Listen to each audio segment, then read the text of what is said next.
누가복음 10장 38절부터 42절까지의 말씀입니다. 우리 한 절씩 교독하시고 마지막 절을 함께 읽겠습니다. 그들이 길 갈 때 예수께서 한 마을에 들어가심에 마르다라 이름하는 한 여자가 자기 집으로 영접하더라.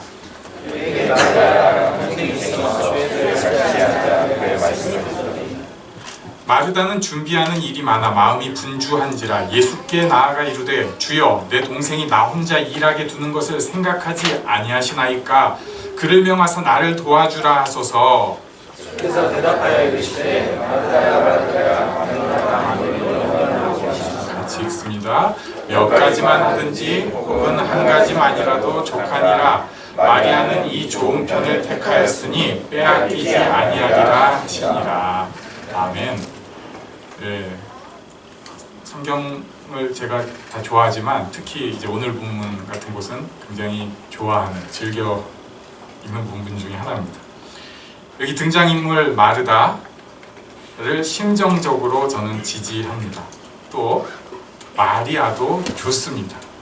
지금 이 사건이 일어난 곳은 베단이라고 하는 곳인데요.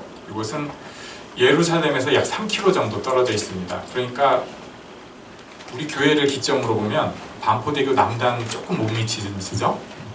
그래서 아마도 예수님께서 예루살렘에서 활동을 하실 때 예루살렘은 굉장히 분주했습니다. 사람이 많으니까 그것을 피해서 이곳을 근거지로 삼으실 수도 있고 예루살렘 가고 오는 길에 어떤 중간 기착지로 삼을 수 있는 딱 그 정도 좋은 위치였습니다. 걸어 다닐 때. 38절에 보니까 마르다라 이름하는 한 여자가 자기 집으로 영접했다라고 돼 있습니다. 집에 손님을 초대한다. 정말 반가운 사람을 만나서 대접한다. 굉장히 감격이 있고 기쁨이 있습니다. 그냥 의례적으로 먹고 이것이 아니라 반가운 사람 같이 식사를 하는 것이 참 좋죠. 그때 39절에 보니까 동생인 마리아는 예수님 말씀을 발치에 앉아서 듣고 있었습니다. 우리가 이제 이 본문을 볼 때 추정할 수 있는 것은 마리아의 나이가 어린 것으로 추정할 수 있습니다. 그러니까 당시 성년의 여인들이 보통 하는 행동은 아니에요. 이렇게 누군가가 랍비라든지 선생님이 얘기를 하면 그 발치에는 제자들이나 가장 유력한 인사들이 앉아 있는 것이지 거기에는 이렇게 있는 거 아닙니다. 그런데 항상 예외가 있잖아요. 우리도 예배 드릴 때 갑자기 누가 왔다 갔다 하면 저 사람이 왜 저럴까 하는데 예외가 있습니다. 완벽한 가연이가 오면 가연이구나. 네. 다민이가 막 갑자기 뛰어오면은 다민이구나 이럴 수 있죠. 근데 아마도 마리아는 그보다는 나이가 훨씬 많았겠지만 어린 소녀의 느낌이 있었기 때문에 다들 해줬지 않을까 추측을 합니다. 그럴 때 마르다가 한 얘기가 오늘 본문에 굉장히 한 획을 긋는 이야기입니다. 40절에 보니까요. 우리 40절을 좀 길지만 같이 읽겠습니다. 시작.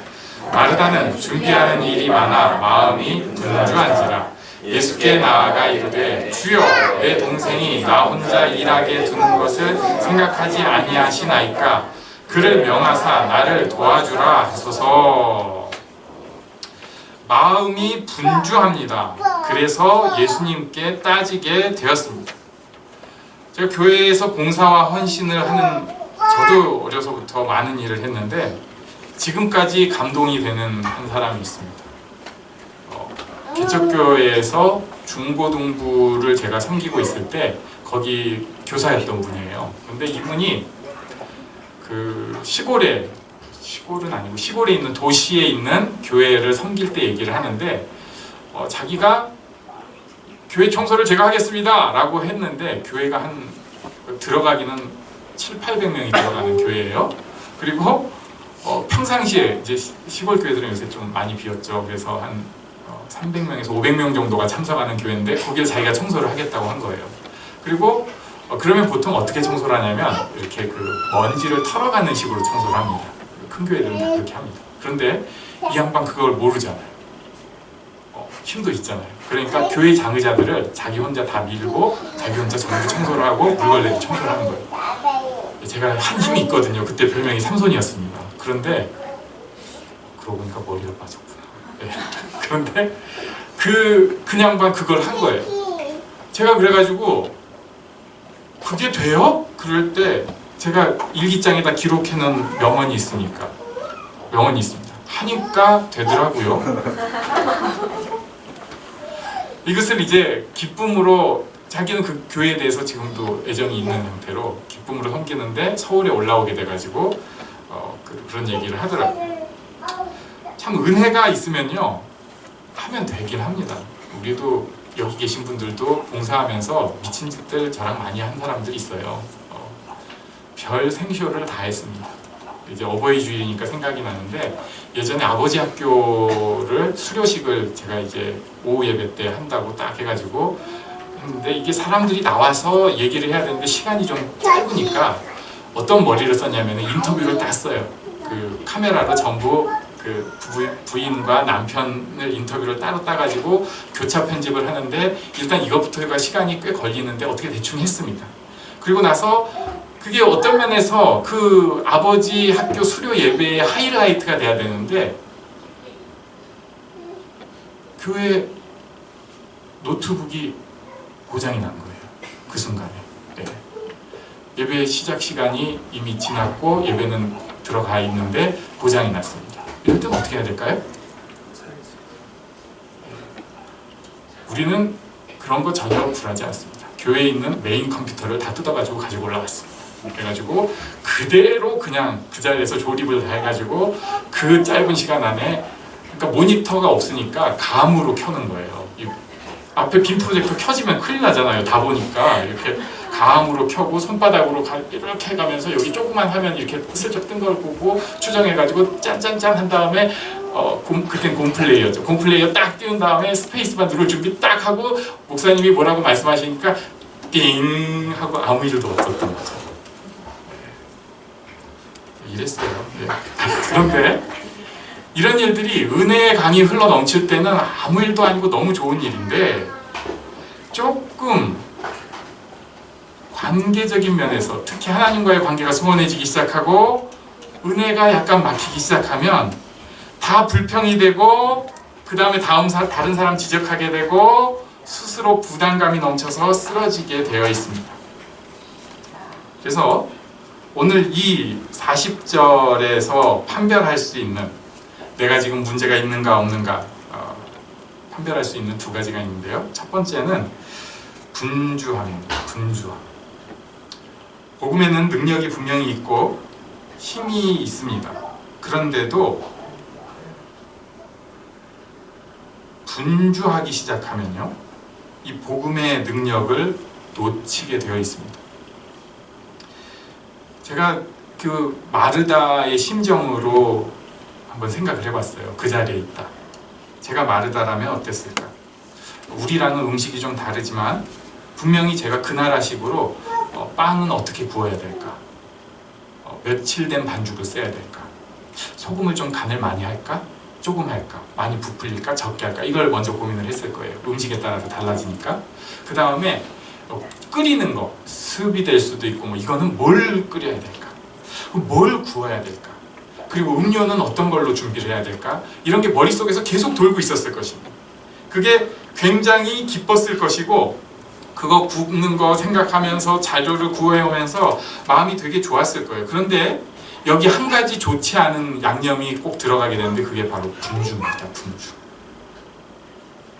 분주함이 들어가기 시작하면 정신이 없어지는 증세가 생기기 시작합니다. 분주함이 들어가기 시작하면 내가 도대체 이 일을 왜 하고 있는지 새카맣게 잃어버리기 시작합니다.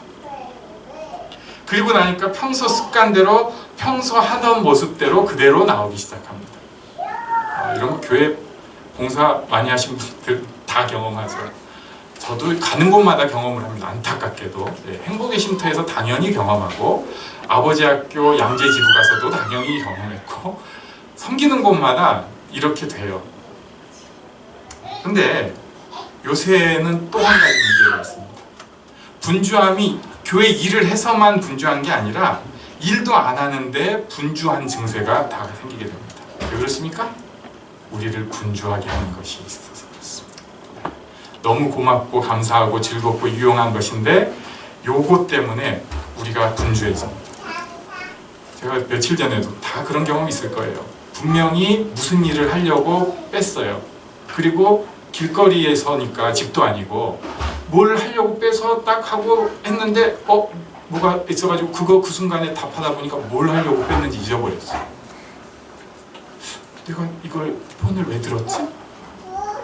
분주함이 저의 목표를 사라지게 했습니다. 알고 보니까 아내한테 전화를 급하게 해야 되는데 잊어버리고 있는 거죠. 네, 언제나 피해는 아내가 봅니다. 컴퓨터를 켜고 뭘 하려고 했는데 다른 것만 하다가 분주해지고 정신이 없어집니다. 마귀의 작전 중에 하나는 분주함입니다.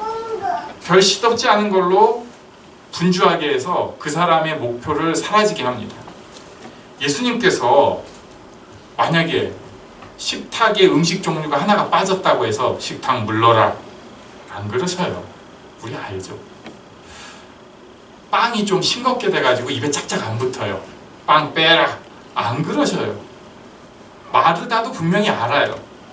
그런데도 불구하고 자기 딴에는 최선을 다해서 준비하는 것까진 좋은데 그러다 보니까 분주해지기 시작하고 그러다 보니까 정신이 산으로 가서 이게 기쁨이 아니라 내게 부하된 힘든 일이 되고 말았습니다.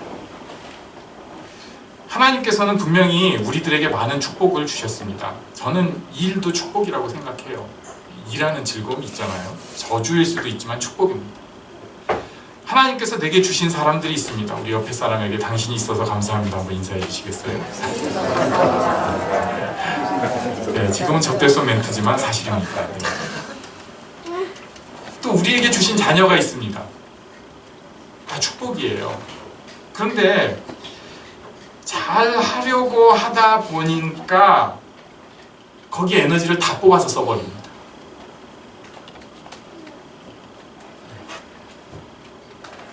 거기에 에너지를 다 뽑아서 쓰고 나니까 분주해지고 나니까 정신이 하나도 없어집니다. 내가 도대체 왜 사는지, 왜 이 사람을 만나는지, 왜 이 애를 키우고 있는지, 내가 왜 이 사람이랑 같이 살고 있는지, 내가 주를 위해 한다고 한 일이 기억이 하나도 안 나고 도대체 왜 이러고 있는지 정신이 없어지기 시작하니까 우리의 죄된 본성이 그대로 다 튀어나오게 돼 있습니다. 이렇게 분주해지기 시작하면은 구원받은 감격도 사라지고 능력도 기쁨도 없어지고 그러고 나니까 남는 것은 이제 껍데기가 남게 되는 거죠. 예수님 식사 대접하는 그 껍데기만 남게 됩니다. 우리도 지금 교회 다니는 껍데기만 남게 됩니다. 교회 다니면서 지켜지는 모습만 남게 됩니다. 봉사를 하고 섬기는 분들은 그 봉사는 뭐 예를 들면 성가대라든지 찬양팀이라든지 주일학교 교사라든지 주방이든지 주차봉사라든지 이런 것만 남아있습니다. 이 껍데기가 자기 구원받은 증거가 안 되는데 마치 그런 것인 것처럼 생각하니까 점점 의미가 없어지고 기쁨이 없어지고 그러고 나니까 생기는 문제가 판단이 됩니다. 판단입니다. 40절에 보니까요. 마르다가 얘기가 그렇죠. 내 동생이 나 혼자 일하게 두는 것, 동생을 판단했습니다. 고얀 것 같으니라고. 네가 이제 다 컸잖아. 그런데 그 다음에 생각하지 아니하시나이까? 이거는 예수님을 판단하는 거예요. 예수님, 도대체 그 앞에 있는 애 이제 보내주셔야지 뭐 하시는 거예요? 판단이 심판자가 내가 되기 시작하는데 어떤 면에서 맞는 얘기인데 내가 안 해야 될 것까지도 막 판단하기 시작합니다.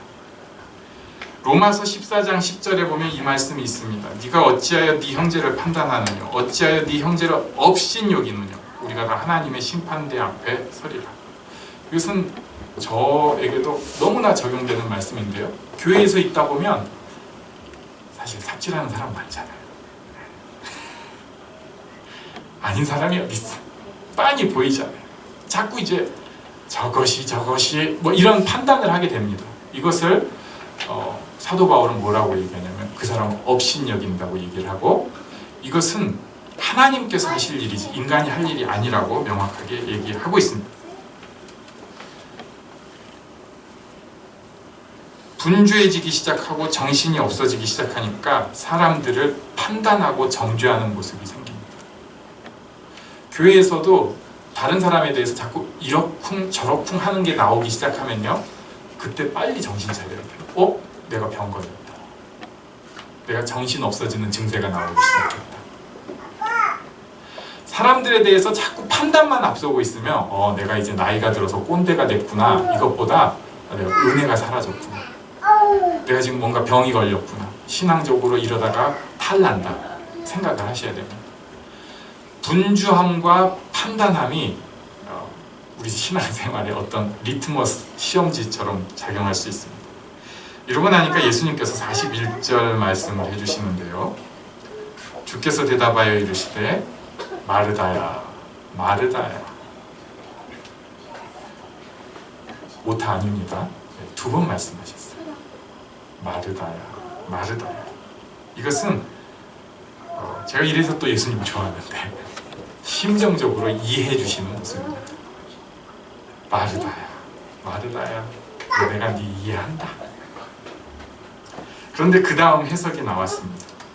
내가 많은 일로 염려하고 근심하나. 예수님의 첫 번째 해석은요, 마르다가 지금 분주해지고 판단이 있으니까 그 심령에 병든 것을 꼭 집어주셨는데 그것이 염려와 근심입니다.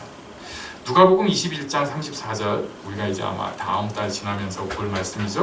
여기 보면은 생활의 염려로 마음이 둔하여진다고 말씀하고 있어요. 방탕함, 술 취함, 염려는 마음을 둔하게 합니다. 방탕함, 술 취함, 염려가 마음을 둔하게 합니다. 그러니까 정신이 없어지는 거예요. 빌립보서 4장 6절 우리가 외우는 말씀이죠. 아무것도 염려하지 말고 다만 모든 일에 기도와 간구로 너희 구할 것을 감사함으로 하나님께 아뢰라.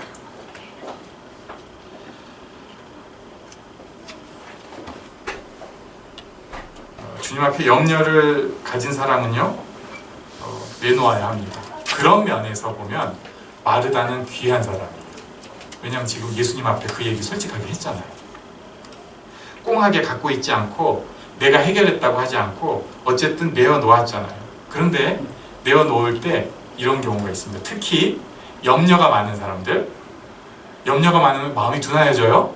그러니까 하나님 앞에 내어놓았을 때 내가 생각한 것과 다른 응답이 나올 때가 많습니다.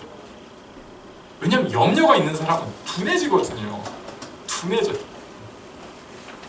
그러니까 나를 뛰어넘는 응답을 주실 때가 많습니다. 중요한 것, 염려와 근심이 있다면 버리고 하나님 앞에 내어놓아야 합니다. 자, 그러면 이런 상황, 분주하고 판단함이 있을 때 첫 번째 해야 될 것은 염려를 점검을 했어요. 두 번째 해야 될 것, 누가복음에서 제가 가장 주제로 생각하는 말씀인데 우리 한번 같이 읽겠습니다. 5장 16절 시작. 예수는 물러가사 한적한 곳에서 기도하시니.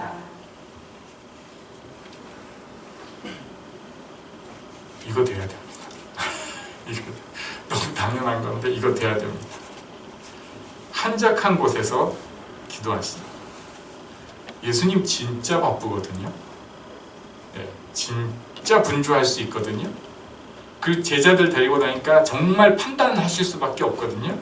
그런데 그 가운데 예수님께서 사역을 계속 집행하실 수 있었던 것은 한적한 곳에서 기도하시는 것이 항상 예수님께 있었기 때문에 그렇습니다. 감리교 창시자면서 부흥사인 웨슬리라고 하는 유명한 사람이 있어요. 그 어머니가 수산납니다. 여기까지는 알았는데 전에는 보고 그냥 훌떡 넘어간 게 있는데 얘가 19입니다.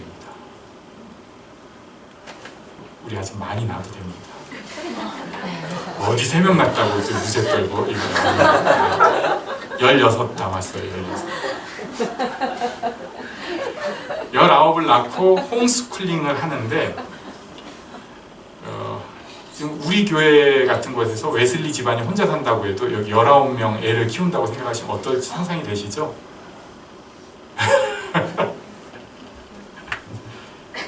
기도의 장소가 어디 있습니까? 한적한 곳이 있을 수가 없죠. 그래가지고 이 어머니가 기도를 한적한 곳을 어떻게 찾았는가? 행주치마를 뒤집어 쓰고 기도를 했다. 한적한 곳 찾는다. 어떤 분이 이것에 감동을 받고 자녀를 이제 셋을 키운 분인데 말이 그렇지 새 키우면 한적한 곳 없어요. 네. 물론 집이 아주 크고 좋으면 좀 있을 수 있는데 또 이분은 단칸방이었습니다. 한적한 곳이 없잖아요. 그러니까 자기는 행주치마를 19명이면 맨날 두르고 다니는데 그게 아니니까 자기는 만든 게 기도 담요. 그래가지고 항상 그거 뒤집었으면 엄마 기도하는구나. 네. 나중에는 옥상 올라가는 가파른 계단이 자기 기도 장소가 되었었다는 얘기도 들었습니다. 한적한 곳을 꼭 찾아야 합니다. 내가 기도하는 그 장소, 그게 사람을 살립니다. 그게 우리를 살릴 수 있습니다. 무슨 대단한 신앙적인 사람 다 필요 없어요. 한적한 곳만 있는 사람은 살 수 있어요. 그런 면에서 한국교회의 힘은 새벽 기도였던 건 맞는 것 같습니다. 무조건 나와라. 어쨌든 나와라. 문제는 새벽 기도를 나와가지고 한적한 곳이 되면 좋은데 이게 자기 신앙의 면피가 되기 시작하는 거예요. 나 그래도 이제 그러니까 딱 마르다가 되는 거죠. 또 안 나오는 것들 이거 되고 그 다음에 나는 여기 나오고 있다. 예수님 뭐 하시냐고. 사람들 더 기도 빨리 나오게 하라고. 요짝이 돼버린 것은 문제지만 한적한 곳이 있었다는 것은 굉장히 좋은 우리에게 주어진 유산입니다. 한적한 곳을 꼭 찾아내십시오.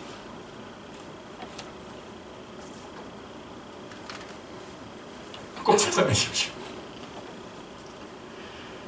자, 예수님은 이렇게 한적한 곳을 찾아내서 그곳에서 기도하심으로 살아내셨는데 그리고 한 가지 더 여기 추가할 것이 있습니다. 42절 말씀을 한번 같이 읽겠습니다. 시작. 몇 가지만 하든지 혹은 한 가지만이라도 족하니라 마리아는 이 좋은 편을 택하였으니 빼앗기지 아니하리라 하시니라. 이곳은 해석을 여러 가지로 하는데요. 그냥 제가 쉽게 말씀드리겠습니다. 많은 일을 하는데 네가 지금 많은 일을 생각하는데 한 가지가 필요하다. 이 말씀입니다. 한 가지가 필요합니다. 이 한 가지가 지금 마르다에겐 뭔지는 잘 모르겠어요. 제가 그냥 생각을 한 것은 마르다에겐 지금 요리 열심히 하는 한 가지만 필요한 것일 수 있어요. 또는 동생과 예수님을 정죄하지 않는 것이 필요한 한 가지일 수 있어요. 또는 분주함과 염려를 버리는 것일 수도 있어요. 그거는 하나님이랑 마르다밖에입니다. 많이 아니고요. 한 가지가 지금 내 문제의 출발점입니다. 신앙생활을 하면서 뒤죽박죽이라는 표현을 써요. 막 너무 많은 일들이 있고 많은 일을 해야 되고 내가 이렇게 잘못했고 뭐가 잘못됐고 한 가지 출발점은 키 하나에서 출발합니다. 끊어야 되는 것이 있고요. 시작해야 되는 것이 있고요. 내가 에너지를 쏟아야 되는 것이 있고요. 거기서 이제 에너지를 거둬야 되는 것이 있습니다. 한 가지입니다. 이런 예상을 해봅니다. 마리아가 예수님 발치에서 이렇게 얘기를 하는 거예요. 예수님, 마르다도 와서 말씀 듣게 해주세요. 여기 좀 성경을 제가 짚은 거예요. 라고 요청을 했다면 예수님께서 뭐라고 하셨을까? 아마도 예수님께서 마리아에 대해서도 같은 답변을 하셨을 거예요. 뭐냐면 네가 많은 일을 생각하는데 한 가지로 족하다. 너 잘 들어라. 라든지 마르다에 대해서 뭐라 하지 마. 교회는 다니는데 어떤 면에서 우리에게 이것이 면죄부처럼 되고 있고, 하나님의 뜻을 정말 사모하고 하나님과 좋은 관계로 열정과 사랑이 있는 것이 아니라 어느새 나도 화석처럼 굳어져서 때로는 분주하고 그렇지 않으면 판단만 남아있는 신앙생활이 때가 있습니다. 그래서 일어서야 합니다. 한 가지가 필요합니다. 그래서 우리도 다시 한번 예수님을 섬기는 그 기쁨과 감격을 꼭 누리면 좋겠습니다. 교회는 엄격히 얘기하면 뭐 안 된다 해라 하는 곳이 아니에요. 좀 이상해졌어요. 그런 것이 덕이 되고 필요한 일들이긴 하지만 교회는 원래 시키지 않아도 감동과 감격이 있어서 하는 곳이었습니다. 지금도 그런 힘이 있을 수 있는 곳이 교회입니다. 저는 우리 교회가 그런 교회가 되면 좋겠습니다. 또 가정도 그런 곳입니다. 내가 이렇게 해야지 하는 곳이 아니라 당연히 감동이 있고 기쁨이 있어서 하는 거예요. 그런 기쁨과 감동이 살아나면 좋겠습니다. 좀 어려운 얘기를 하자면요, 회사도 사실은 그럴 수 모르겠네요. 그런데 하나님께서 기뻐하시는 것은 저는 그렇게 하는 회사라고 확신합니다. 그것도 우리가 기도해야겠죠. 하나님께서 주신 일들, 우리에게 주신 축복들을 누리고 감격으로 행할 수 있는 우리들이 되기를 간절히 바랍니다. 우리 잠깐 일어나서 기도하는 시간을 갖도록 하겠습니다. 하나님, 제게 많은 것을 주셨는데 어느새 분주해지고 어느새 판단하고 어느새 염려하고 벗어날 수 있게 해주시옵소서. 함께 기도하겠습니다.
세상 평안과 위로 내게 없어도 예수, 오직 예수뿐이네.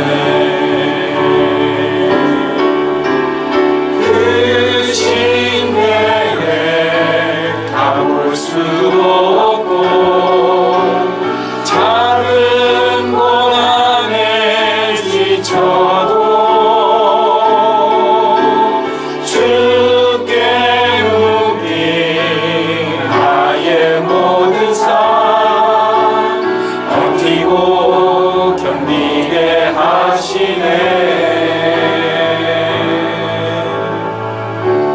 은혜 아니면 살아갈 수가 없네. 나의 모든 것 다 주께 맡기니 참된 평안과 위로 내게 주신 주 예수, 오직 예수뿐이네.